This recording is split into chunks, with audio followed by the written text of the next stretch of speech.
আসসালামু আলাইকুম। উম সবাই কেমন আছেন? আশা করি আলহামদুলিল্লাহ সবাই ভালো আছেন।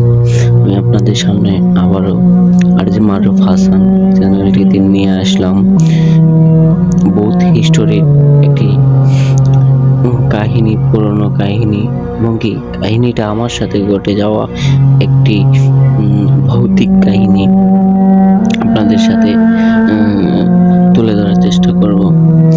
শুরুতেই শুরু করি। আমি যখন ক্লাস 5-এ পড়ি তখন আমার ফ্যামিলি থেকে একটা সরকারি কোয়ার্টার দেওয়া হয়েছিল আমার বাবার জন্য। তারপরে ওই কোয়ার্টারে থাকা হয়, কিন্তু ওইখানে ছিল অনেক ফাঁকা একটা জায়গার মধ্যে 2 তলা একটা বিল্ডিং। নিচতলা আগে এক লোক থাকতো, সরকারি লোক থাকতো, এখন থাকে না। তারপর আমার আব্বু চলে আসলো। আমার আব্বু চলে আসার পর আমি তখন আমার আব্বু, আম্মু আর আমার ছোট ভাই আর আমার এক বড় ভাই আর আমার আব্বু আর আমার বোন 2টা, ঠিক আছে। তো ওরা সবাই বাড়িতে চলে গেছে, আর আমি শুধু ছিলাম আর আমার বড় ভাই। তখন আমার ডিসেম্বর মাস ছিল, নভেম্বরের লাস্ট দিক। তখন আমার এক্সাম ছিল, এক্সামের কারণে আমি বাড়ি যেতে পারি নাই। তখন কি হলো, আমি একা বাসায় ঘুমিয়ে আছি, হঠাৎ করে কিছু একটা যেন শব্দ শুনলাম। শব্দ শোনার পরে আমি খুবই ভয় পেলাম। একা ছিলাম তো, দুপুর 12টার দিকে এরকম হবে টাইম। দুপুর 12টা 40-45 আনুমানিক, ঠিক মনে নেই। তখন আমি কিছু একটা মনে হলো, আমার শরীরে গা শিউরে উঠলো এবং কি আমার লোমগুলো কেঁপে উঠলো।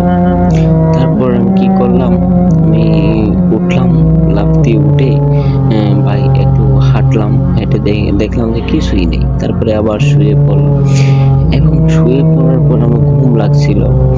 ঘুমটা লাগার পরে দেখলাম যে আমি কোনো কথাবার্তা বলতে পারতেছি না। এমন একটা সমস্যা, মানে কি কেমন একটা হচ্ছে, কেউ আমারে কিছু একটা করতেছে বা এমন আছে, এমন মানে বিষয়টা দেখলাম যে আমার ঘরের আশেপাশে অনেকগুলা ছাগল শুধু ডাকাডাকি করতেছে, কিন্তু আমি কোনো টের পাচ্ছি না।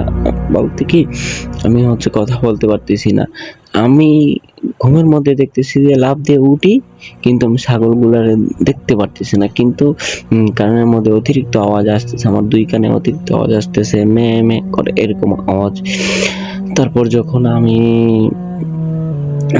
অনেকক্ষণ পর কথা বলি, কিন্তু আওয়াজ বাইরে যায় না, এরকম একটা অবস্থা। তো আবার আশেপাশে কিন্তু কোনো বাসা নাই এবং কোনো মানুষজন নাই, শুধু আমি একা। বলতে একটা এরিয়া আছে, মনে করেন যে একটা পাড়ে